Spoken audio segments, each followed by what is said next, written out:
Sudah sejak 14 abad yang lalu, Nabi Muhammad SAW melarang kita minum sambil berdiri. Dan sekarang terbukti secara medis bahwa minum sambil berdiri memang berbahaya untuk kesehatan tubuh kita. Abu Hurairah meriwayatkan bahwa Nabi Muhammad SAW bersabda, "Janganlah seorang dari kalian minum sambil berdiri.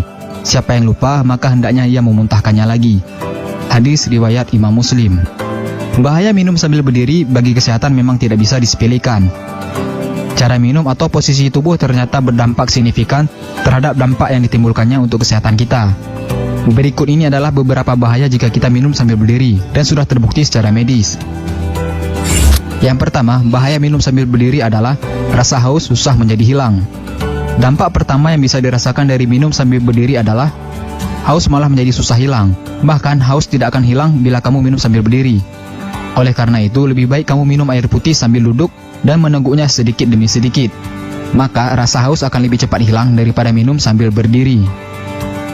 Yang kedua, bahaya minum sambil berdiri adalah mengganggu saluran pencernaan. Air yang kita minum akan mengalir melewati usus dan langsung jatuh ke dinding perut bila kamu minum air putih sambil berdiri. Air minum yang jatuh dan menciprat ke dinding perut tersebut bisa mengakibatkan kerusakan sistem pencernaan dalam jangka panjang, karena mempengaruhi sekaligus bisa merusak dinding perut dan saluran pencernaan. Sementara itu, minum dalam keadaan sedang duduk akan membuat cairan yang diminum bisa lebih cepat dicerna bersamaan dengan makanan lain, karena otot dan sistem saraf kita dalam kondisi rileks. Yang ketiga, bahaya minum sambil berdiri adalah ginjal menjadi terganggu. Selain itu, bahaya minum sambil berdiri selanjutnya adalah membuat proses penyaringan yang merupakan fungsi ginjal menjadi tidak optimal atau terganggu. Kotoran bisa menumpuk di ginjal dan kantung kemih, yang nantinya malah mengakibatkan gangguan pada saluran kantung kemih. Efek jangka panjangnya adalah bisa menyebabkan kerusakan permanen pada ginjal kamu.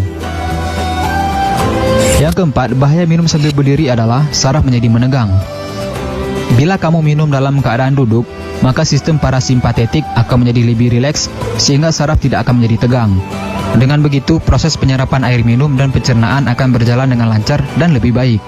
Hal ini akan menjadi sangat berbeda jika kamu minum sambil berdiri, yang menyebabkan syaraf menjadi tegang. Bahaya yang kelima minum sambil berdiri adalah berisiko terkena artritis. Bahaya minum sambil berdiri bagi kesehatan lainnya adalah kamu akan berisiko terkena artritis. Ketika kita minum air sambil berdiri, maka keseimbangan cairan di dalam tubuh bisa terganggu. Dengan terganggunya cairan di dalam tubuh, maka terjadilah penumpukan cairan di sendi-sendi tubuh yang menyebabkan artritis. Bila kamu belum tahu, artritis adalah peradangan pada satu atau lebih persendian yang disertai dengan rasa sakit, bengkak, kaku, hingga keterbatasan gerak. Jadi, dengan mengetahui bahaya ini, setidaknya kita bisa menghindari kebiasaan minum sambil berdiri. Nah, itulah 5 bahaya jika kita minum sambil berdiri. Luar biasa, Rasulullah SAW memberikan contoh yang baik untuk kesehatan kita. Setiap sunnah beliau pasti memberikan dampak positif jika kita ikuti. Jangan lupa di-share video ini sebanyak-banyaknya agar teman-teman kalian nggak ketinggalan informasi penting ini guys. Dan jangan lupa juga sukai Mozaik Karim lalu klik tombol ikuti, lalu klik sekali lagi tombol ikuti, lalu pilih lihat dahulu agar kalian tidak ketinggalan video-video menarik lainnya setiap hari. Terima kasih.